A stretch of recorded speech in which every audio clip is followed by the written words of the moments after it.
Tere taas kord kõigile. Täna teeme video autost Chevrolet Aveo ja Aveo puhul on tegu sedaankerega. Pigem ma julgen arvata, et tegu on sellise naiste lemmikuga. Ta on igas mõttes lihtne auto. Ta on 1.4 bensumootoriga, väga soodsate ülalpidamiskuludega. Lisasid loomulikult liiga palju ei ole.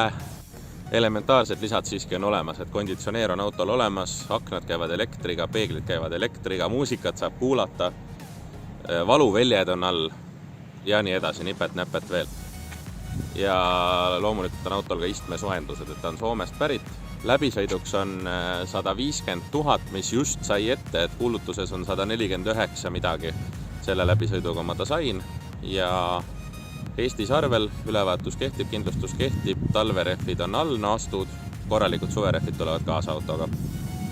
See on autoringluse üks väheseid autosid, millel ma olen muutnud hinda. Tal on täna soodushind 2000 eurot, 2300-ga ma teda alguses proovisin müüa. Ilmselgelt, kuna tegu on Chevrolet'ga, siis ta ei ole eestlaste jaoks kõige populaarsem auto. Arvatakse, et tegu on kas mingisuguse Ameerika autoga või Hiina autoga. Tegelikult on ta Korea auto täpselt samamoodi nagu Hyundai ja Kia ja vägagi sarnane oma omadustelt nendele sama aastakäigu mudelitele. Et kindlasti väga töökindel ja mis on veel suureks boonuseks, tal ei ole üldse roostet mitte kuskil, täiesti roostevaba on see auto.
Alustame proovisõiduga, seekord terminali tankla juurest ja esimese asjana lähme täna kohe maanteele.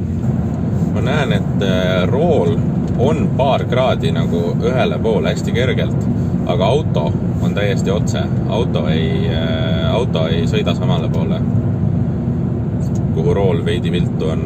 Et iseenesest ma tõenäoliselt sellesse ei sekku, see ei ole kuidagi pidi ohtlik ega see ei ole nagu suur viga. Antud juhul on tegu 2000 eurose autoga, et õnneks oli ta hästi korralik ja tal ei olnud üldse palju vaja teha. Aga 2000 eurose auto puhul on ka see mure, et kõike ei saagi alati teha, tuleb teha valikuid. Sellel autol on minu poolt tehtud süüteküünalde vahetus, kliimaseadme täitmine, ilmselt koos mingi hooldusega oli see, äkki määriti seal ka midagi, aga ühesõnaga kliimaseade sai suve lõpus, see auto on juba tegelikult ammu minu käes, sai korda tehtud ja lisaks oli vaja laiali võtta veel üks tagumistest piduritest, et üks tagumine piduri support sai selle remondi või nii-öelda hoolduskomplekti, et ta oli seismisega veidi kinni jäänud, aga see on kõik unustatud. Muid asju, muid tehnilisi muresid ma avastanud ei ole, millega tegelema peaks. Ja sellel autol on ülikorralik kere. Ma ei ole üldse roostet leidnud, minu arust on siin roostet täpselt 0, isegi täppe ei ole. Võib-olla keegi tuleb ja kuskilt põhja all roomates midagi leiab, aga arvestades, et 2000 eurot on auto hind, siis see on kindlasti asi, mis tuleb eraldi välja tuua. Et selle auto kere on kindlasti võimeline, ma ei tea, järgmist 10 aastat ringi sõitma, et selle taha kindlasti asi ei jää. Läbisõit on 150 000, nagu enne mainisin, ja läbisõit on minu poolt loomulikult kerimata ja muutmata nagu alati. Ja selle tõestuseks on mul arhiveeritud selle auto Soome kuulutus, mida ma saan näidata, kui keegi paneb kahtluse alla selle. Et sellisena ta Soomest tuli. Sellele võib lisaks võtta juurde veel Soome tasulise ajaloo väljavõtte. Kui keegi seda soovib, siis minu kulul ostjale on see tasuta. See muidu maksab natuke raha. Ja miinuseks võib-olla on see, et sellel autol paberhooldusraamatut ei ole kaasas. Aga 2 kanali kaudu ikkagi on see läbisõit võimalik ära tõestada. Ja nii jutule vahepeal, hetkel on kiirus 85, siin on veel autosid ja mingisuguseid kiskumisi ei ole. Auto sõidab ilusti, otse, täiesti ilusti püsib oma vööndis ikka veel. Et nüüd ma lõpuks võtan, tee hakkab keerama vaikselt. Ja igasugused rattalaagrid, asjad on täitsa vaiksed, et loomulikult see auto ei ole Mercedes, eks ole, kus sees on nii vaikne nagu, et peaaegu tuult ei kuulegi, aga ta ei ole ka väga hull, et täiesti okei on taga sõita maanteel. Teeme ühe pidurduse, näitan, et rool ei vibreeri, auto ei kisu, lasen pidurdamiseks lahti ja kõik on täiesti okei piduritega. Kohe jõuame parklasse, proovime ära käsipiduri, teeme parklas ringe. Nii, nüüd me oleme järgmise tankla parklas. Teeme kohe koormusel ära järsud pöörded. Ei ole pooltelja mingeid raksusid, ei ole mingeid kolksusid. Tihtipeale nad parklas niimoodi vingerdades tulevad. Olen korduvalt seda varem öelnud. Nii, tõmbame käsipiduri peale veeremise pealt. Ilusti seisma. Ja võin veel näidata kohalt minekul ka. Ei lase minna, hoiab. Käsipidur on väga hea. Mis veel? Vaatame salongi asjad kiiresti üle.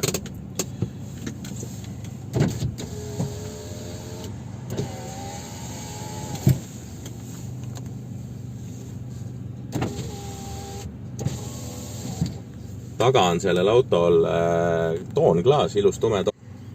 Nii, armatuur on puhas, tühikäik on ühtlane. Armatuur puhas, ma mõtlen, et ei põle mingeid liigseid märgutulest, põleb ainult käsipidur, see on mul hetkel peal. Signaali ma praegu ei anna, sest mul on siin veel autosid, aga ma võin hiljem seda kas eraldi näidata või piisab sellest, et ma ütlen, et see töötab. Nii, raadio. Raadio nupud roolil.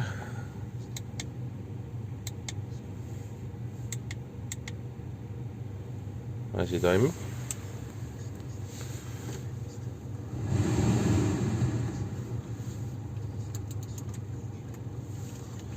Siin on kõik selge. Üks asi, mis sellel autol on, aga see on ka asi, millega ma ausalt öeldes tõenäoliselt tegelema ei hakka. Tal on konditsioneeri nupust peaks saama ka välja lülitada nii-öelda kliimaseadme, aga millegi pärast ei lülita. See tekkis mingi 6 aega tagasi, et võib-olla on seda nuppu vaja vaadata. Aga kuna ma ise hoian konditsioneeri sees ka talvel, siis ma ei ole seda nagu oluliseks pidanud. Teatavasti konditsioneer ei ole ainult jahutamiseks, konditsioneer on salongi õhu kuivatamiseks. Seega, kui sa paned sisse konditsioneeri ja sooja peale, siis ta puhub ikkagi sooja, mitte jahedat, ja ta puhub kuiva, ehk siis ta kuivatab seda niisket õhku. Siinpool on tuled ja siinpool on peeglid. Peegel liigub ja teine peegel liigub ka. See on salongi tuli on tal selline lahe helevalge LED, iseenesest ilus. Keegi on seda kunagi vahetanud. Ees on veel kell ja ainus kole koht nii-öelda salongis on, siin on mingi vana jälg, ilmselt selle sama hoidiku jälg. Et selle kindlasti saab ära, kui sellega tegeleda, aga mind ta otseselt ei häirida, on seal eemal. Teen käivituse, kõik saavad vaadata, et märgutuled süttivad ja kustuvad.